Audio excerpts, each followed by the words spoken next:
ராம் நாராயண ராம். நம்முடைய நாட்டின் அரசியல் சட்டம் நம்மை அனைவரையும் கட்டுப்படுத்தி வருகிறது. இனி அதிலிருந்து வெளியேற வேண்டும். மக்கள் அனைவரும் ஒற்றுமையாக இருந்து தங்களது எதிர்காலத்தை பற்றி யோசிக்காவிட்டால் என்னாகும்? வாழ்க்கை வெறும் சாப்பிடுவது, குடிப்பது, தூங்குவது மட்டும்தானா? இப்படியான மனப்பான்மையால் வாழ்க்கையில் எந்த உண்மையான பயனும் கிடைக்காது. எதிர்காலத்தையும் நாம் யோசிக்க வேண்டும்.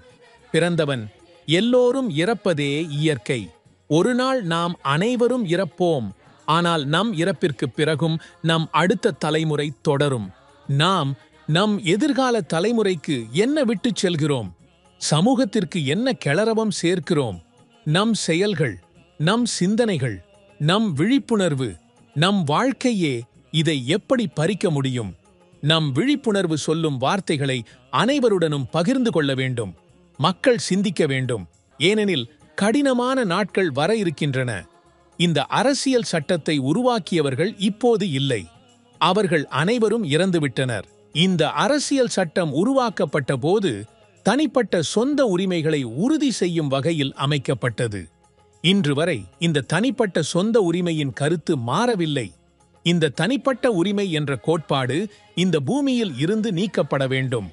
முதலாவதாக இதை ஒழிக்க வேண்டும். சொந்த உரிமை இருக்கக்கூடாது. கல்வியின் பேரில் நடத்தப்படும் ஏமாற்றங்களை நிறுத்த வேண்டும். மற்றும் மனிதர்களுக்கு இயற்கையை பற்றி கற்றுக் கொடுக்க வேண்டும். எதற்காக யாரும் இதை யோசிக்கவில்லை? உலகில் 800 கோடி மக்கள் இருக்கிறார்கள். ஆனால் அவர்கள் அனைவருக்கும் பிறப்புரிமை எங்கே? ஏன் கிடைக்கவில்லை? இன்றைய மிகப்பெரிய கேள்வி இதுவாகவே உள்ளது. இதற்கு நீதிமன்றத்தின் தலைமை நீதிபதி பதிலளிக்கவில்லையா? ஜனாதிபதி பதிலளிக்கவில்லையா? பிரதமர் பதிலளிக்கவில்லையா? இன்று அரசியல் குடும்ப வாரிசு ஆட்சியாகிவிட்டது. ஒவ்வொரு அரசியல் கட்சியிலும் குடும்ப ஆட்சி நிரம்பியுள்ளது. ஏன் யாரும் இதை சிந்திக்கவில்லை? ஏன் யாரும் இதை யோசிக்கவில்லை? நமக்கு கிடைத்த எல்லாவற்றையும் இயற்கையே அளித்திருக்கிறது, எந்த மனிதனும் அல்ல. நாம் இயற்கையின் குழந்தைகள். இயற்கையே அனைத்தையும் உருவாக்கி வழங்கியுள்ளது.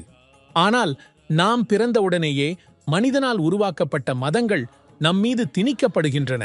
ஏன் இது நடைபெறுகிறது? மனிதர்கள் ஏராளமான மதங்களை உருவாக்கி அனைவரையும் ஒருவரை ஒருவர் பிரித்து வைத்துள்ளனர். ஒவ்வொருவரும் மதத்தின் கட்டுப்பாட்டில் சிக்கிக்கொண்டு தங்கள் சொந்த சுயநலத்தையே பார்க்கின்றனர். ஆனால் நம் மகாகுரு பாலக் பிரம்மச்சாரிஜி கூறுவதாவது, மிகப்பெரிய மதம் ஆகாயமே. அதிலிருந்து இந்த பிரபஞ்சம் அனைத்தும் தோன்றியுள்ளது. மிகப்பெரிய மத நூல் ராம் நாராயண ராம் ஆகும். இந்த நூலின் ஒவ்வொரு பக்கமும் பிரபஞ்சத்தில் உள்ள நட்சத்திரங்கள், கோள்கள் போன்றவையே. உலகத்தில் உள்ள 800 கோடி மக்கள் அனைவரது உடலும் இந்த தெய்வீக நூலான ராம் நாராயண ராம் லிருந்து உருவாகியுள்ளது.